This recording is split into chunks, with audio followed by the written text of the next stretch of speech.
Nous sommes en novembre 89. Le PSV Eindhoven reçoit le Steaua Bucarest pour les huitièmes de finale de Ligue des Champions.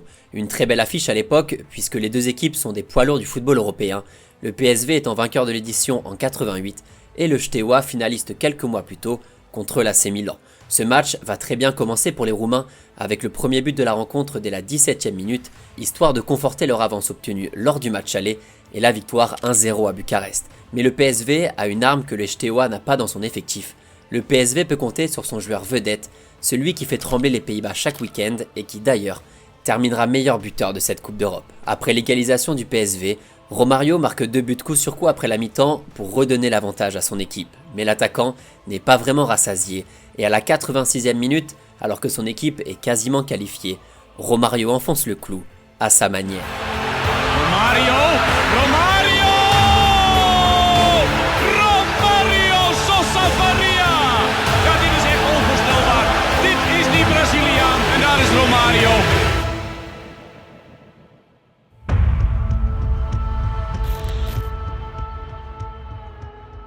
Romario n'est pas vraiment fait comme les derniers joueurs qu'on a vus sur la chaîne. Déjà parce que les autres n'ont pas claqué plus de 750 buts en carrière, mais aussi parce qu'aucun de ces joueurs n'avait le même style que le Brésilien. On parle ici d'un pur attaquant d'1m67, avec une grosse accélération sur les premiers appuis, un vrai sens technique à la brésilienne, et surtout une science du placement fantastique qui donnait cette impression que Romario était insaisissable. Romario is to me the scariest thing I've seen. I remembered him just stood in front of me thinking I've got him, and him spinning on me and running behind me thinking what the hell was that? Son placement à lui était intelligent, juste être au bon endroit au bon moment, faire la bonne course dans le bon espace, utiliser la bonne zone de son pied avec la bonne puissance à chaque fois. Même de la tête, Romario marquait souvent quand il arrivait à se défaire du marquage. Le placement du gardien aussi était l'une des armes fatales de Romario, qui prenait l'information très tôt et finissait régulièrement ses actions via des lobes de près ou de bien plus loin. Si on devait résumer Romario en un seul but, ce serait sûrement celui-ci contre le Real Madrid, lors d'une victoire 5-0 des Blaugrana,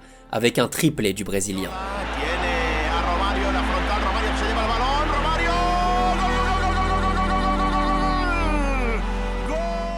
Ce geste, Romario l'a utilisé plus d'une fois, et même si les défenseurs commençaient forcément à connaître son fameux tour de magie, il y en a plus d'un qui n'a toujours pas compris où était passé le ballon.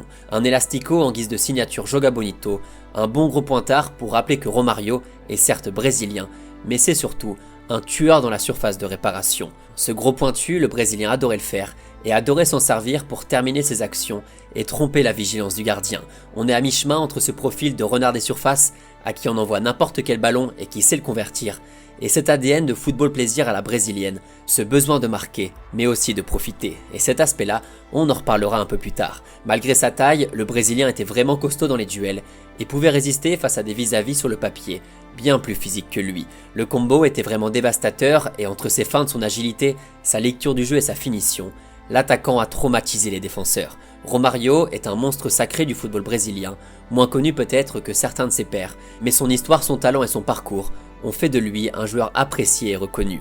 Et ça, c'est pas moi qui vous le dira le mieux. ¿Qué jugador de fútbol fue tu ídolo durante tu infancia? Romario. Romario was exceptional, and that was the thing that always troubled me the most, was change of direction, pace, but change of direction at pace with the ball. You just pray. Romario is unique. Romario was unique in the world of football. So the first steps were amazing. The quality in the final third in the box, in near the box, the pace, the calm. We would take a coffee, come to opponents and put the ball to the net. A un fenómeno que para mí el mejor jugador con calidad, hablando de calidad, con cual he jugado en mi carrera, ha sido Romario. Bienvenue à tous pour déjà le 70e épisode. Laissez-moi vous raconter la vie agitée et palpitante d'Obaixinho, le petit et pourtant si grand Romario. Pour cet épisode, on ne va pas suivre un ordre chronologique, pour la simple et bonne raison que Romario a changé de club 15 fois dans sa carrière. On va plutôt revenir sur les grandes dates et les principaux événements qui ont construit le chemin de l'attaquant brésilien. Déjà, la première chose, c'est que Romario, comme beaucoup de grandes stars du Brésil, vient d'un milieu extrêmement pauvre puisque le joueur a grandi dans la deuxième plus grande favela de Rio de Janeiro. Le football, c'était son plus grand plaisir et c'était surtout le moyen de s'échapper de la misère qui régnait dans sa famille. Et ça tombe plutôt bien car Romario le foot, c'était carrément son truc. Então, Tem dia que não tinha como conseguir dormir, aí meu pai, para ver se me ajudava em alguma coisa, que o futebol, a bola, né, que era tudo para mim na vida, naquele momento, voilà, sempre foi, né. En 88, le Brésil arrive jusqu'en finale des Jeux Olympiques grâce à un jeune duo d'attaque, Bebeto 24 ans et surtout Romario 22 ans, grand espoir du club de Vasco de Gama. Malgré la défaite en finale contre l'Union soviétique, l'attaquant petit format termine meilleur buteur de la compétition avec 7 buts marqués. Ses performances au pays avaient déjà éveillé quelques recruteurs, surtout qu'on était en plein dans l'époque où les joueurs sud-américains n'hésitaient plus à venir tenter leur chance en Europe. Avec la visibilité offerte par les JO, Romario tape dans l'œil du PSV Eindhoven, un sacré morceau à la fin des années 80, puisque les Néerlandais ont gagné la Ligue des Champions quelques semaines plus tôt. Le Brésilien arrive donc dans le vieux continent et va complètement retourner le championnat hollandais.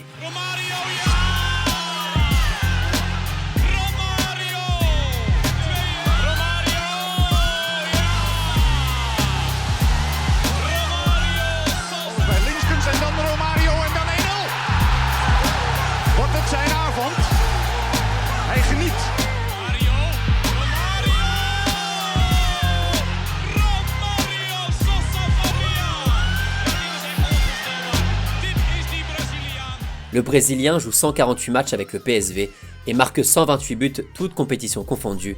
Un carnage complet puisque le joueur termine 3 fois meilleur buteur du championnat et 2 fois meilleur buteur de Ligue des Champions.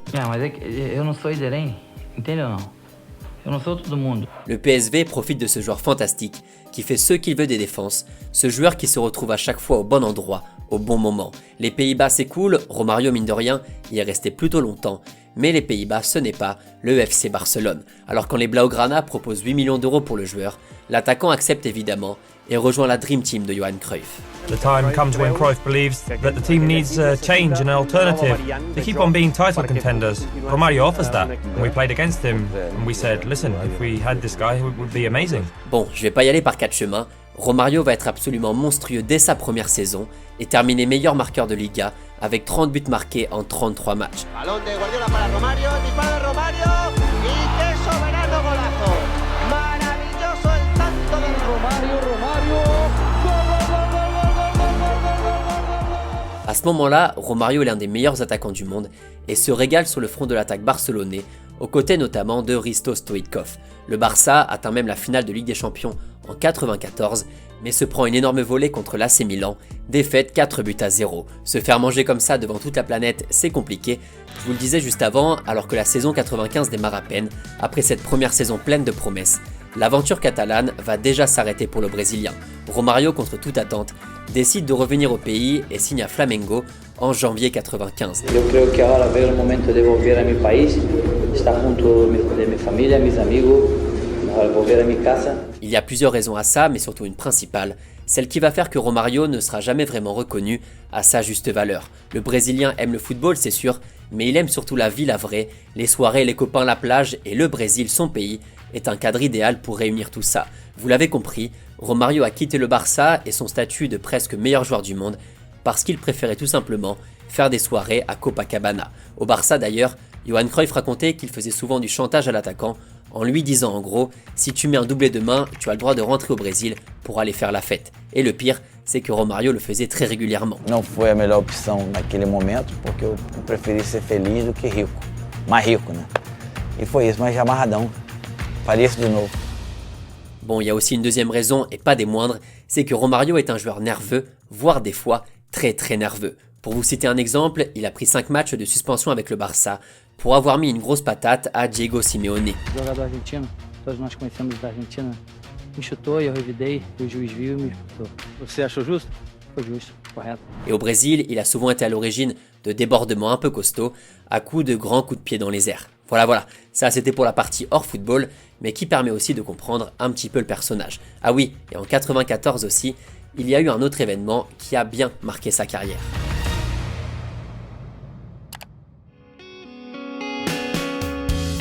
Le Mondial 94 est organisé pour la première fois de l'histoire aux États-Unis. Le Brésil n'a plus mis la main sur le trophée depuis 24 ans, une vraie disette pour un pays qui transpire le football, même s'il y a une petite Copa América remportée en 89, avec un Romario impliqué sur 3 buts lors des 3 derniers matchs du tournoi.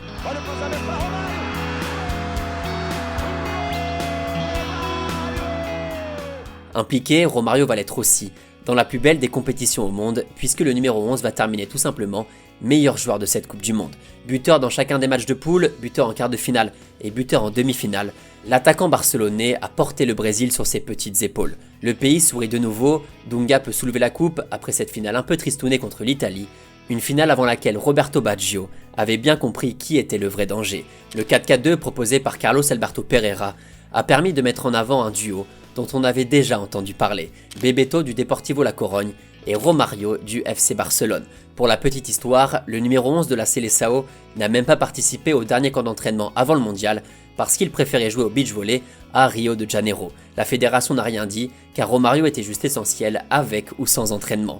Le Brésilien est donc champion du monde, meilleur buteur de Liga et finaliste de Ligue des Champions, mais ne reçoit pas le Ballon d'Or. En effet, c'est seulement en 1995 que les joueurs non européens peuvent accéder au Ballon d'Or, avec cette année-là, la nomination de Georges Weah. Pour la première fois de son histoire, le Ballon d'Or de France Football n'était pas destiné aux meilleurs joueurs européens, mais aux meilleurs joueurs d'Europe. Nuance. Je vous le disais il y a quelques instants, Romario retourne donc au Brésil à Flamengo, et l'accueil qui lui est réservé nous fait bien comprendre l'aura du joueur dans son pays. Si pour beaucoup le retour à la maison fait office quasiment de fin de carrière, pour Romario c'est bien différent, puisque le joueur va être toujours aussi fort. Il marque des buts de partout, notamment dans le championnat de Rio, et retente l'aventure en Europe sans grande réussite, puisque ses deux passages à Valence en 96 et en 97 ne sont pas couronnés de succès, principalement car Romario ne s'entendait pas avec les entraîneurs. Romário confirma, o baixinho vai jogar no Flamengo pela terceira vez em menos de 3 anos. 97, c'est l'année aussi de l'apogée du duo Romario-Ronaldo, qu'on aura finalement trop peu vu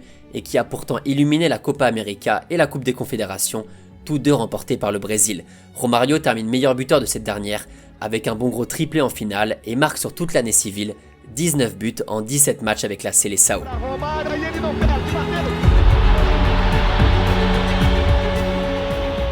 Malheureusement, ce sera son dernier vrai coup d'éclat avec le Brésil, car la doublette, aussi magique soit-elle, ne pourra pas être alignée pour le Mondial 98. Ronaldo est bien là évidemment, mais Romario blessé, est finalement trop juste pour participer au Mondial, une déception immense pour le joueur, qui rêvait d'une deuxième couronne. A minha relação com a seleção, eu tenho certeza que ainda não acabou. Tentei que não acontecesse isso, mas faz parte, né? 2 ans plus tard, Romario revient à son premier amour, Vasco de Gama, et malgré ses 34 ans déjà bien tassés, le joueur va sublimer l'équipe et la porter jusqu'au titre de champion du Brésil. Mais encore plus impressionnant, dès son deuxième match avec le club, Romario dézingue les Red Devils en 25 minutes de jeu lors de la deuxième journée de la Coupe du Monde des clubs. Vous aimez les stats avec le Brésilien, vous allez être servi. Lors de la saison 2000, l'attaquant de Vasco marque 72 buts toutes compétitions confondues, dont un triplé et un quadruplé avec la Seleção.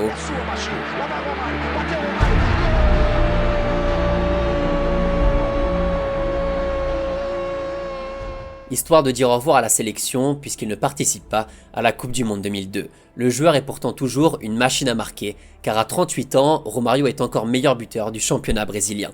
Depuis son retour au pays il y a 10 ans, l'attaquant n'a jamais vraiment baissé en niveau de jeu, plusieurs fois élu meilleur joueur du championnat, meilleur buteur du championnat, que ce soit à Flamengo, à Vasco ou à Fluminense. Le football n'a pas d'âge quand on sait le jouer comme ça. On retiendra aussi son dernier but avec le Brésil en 2005, Romario ayant bien du mal à cacher ses émotions.